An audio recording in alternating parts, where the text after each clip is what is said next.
Balance करो, balance करो, balance करो। हर वक़्त टीचर्स कहते हैं इक्वेशन को बैलेंस करो, तो आज हम सीखेंगे कि इक्वेशन बैलेंसिंग कैसे करते हैं। बैलेंसिंग इक्वेशन जो हम आज सीखने जा रहे हैं, उससे पहले हमें ये समझना ज़रूरी है कि हमें बैलेंस इक्वेशन करना क्यों है।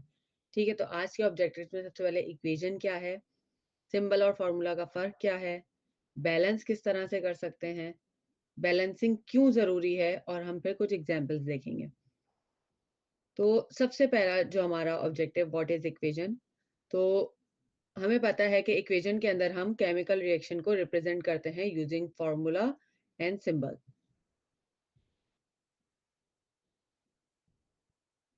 सिंबल और फॉर्मूला का फ़र्क समझना बहुत ज़रूरी है। हमें पता है जैसे आप ये देख रहे हैं हाइड्रोजन का ये सिंबल है, ऑक्सीजन का ये सिंबल है और ये वाटर का फॉर्मूला है।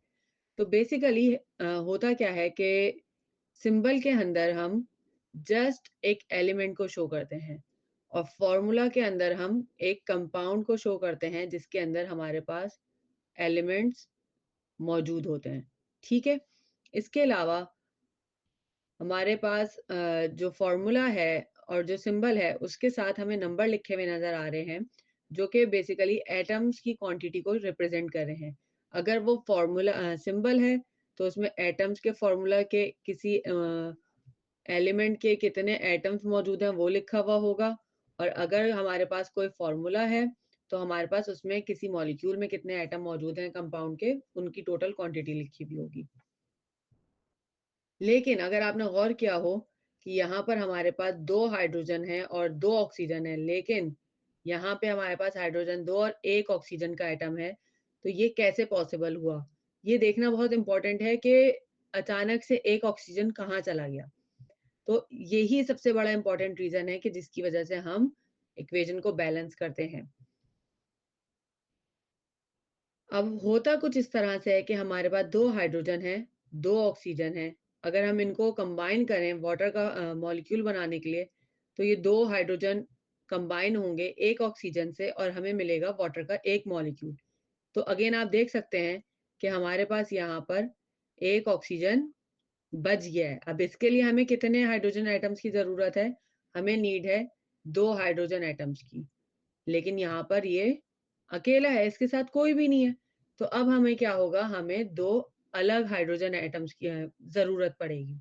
अब ये 2 हाइड्रोजन एटम्स जब कंबाइन होंगे इसके साथ, तो हमें एक कंप्लीट अनदर मॉलिक्यूल मिलेगा वाटर का।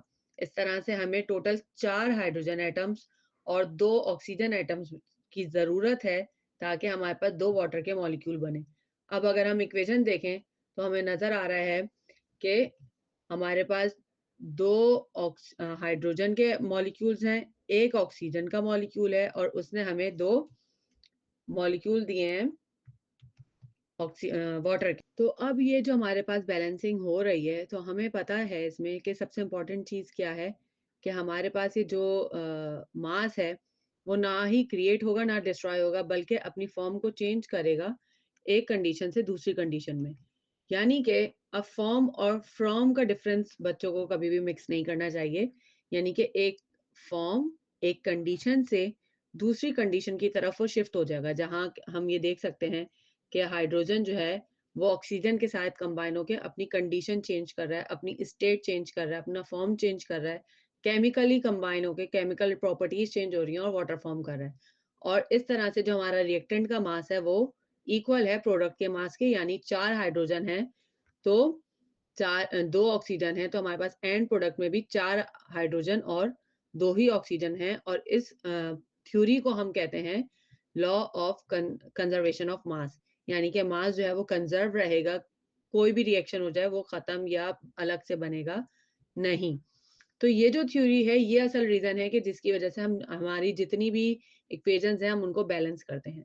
तो ये हमारे पास कुछ एग्ज़ाम्पल्स हैं जो मैंने आपके लिए निकाली हैं कि आप इनको बैलेंस करें और कमेंट में बताएँ कि आपकी बैलेंसिंग कैसी रही? आपने इनको इक्वली बैलेंस कर लिया या फिर आपको कन्फ्यूज़न हो रही है इसमें? अगर इसमें स्टिल आपको कोई कन्फ्यूज़न हो इन बैलेंस करने में इन इक्वेशंस को, तो बिल्कुल आप मुझसे कमेंट में पूछ सकते हैं और मेरे चैनल को सब्सक्राइब करना मत भूलिएगा। इस तरह से मैं आपके लिए और टॉपिक्स जो हैं वो ईज़ी और आसान तरीके से एक्सप्लेन करती रहूँगी।